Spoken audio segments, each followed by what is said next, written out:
23 June 2025 ইতিহাসের পাতায় লেখা হতে যাচ্ছে আরেকটি ভয়ঙ্কর দিন।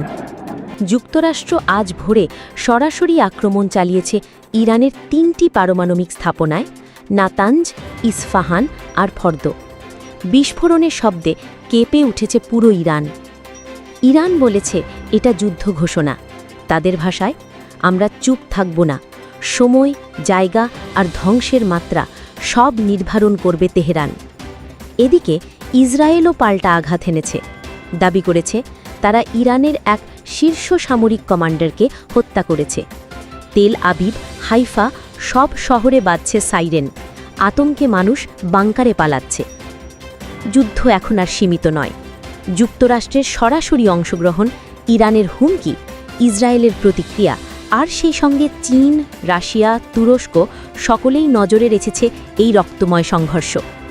ইরান স্পষ্ট হুঁশিয়ারি দিয়েছে, আর একটি হামলা হলে তারা গোটা মধ্যপ্রাচ্যে আগুন ছড়িয়ে দেবে।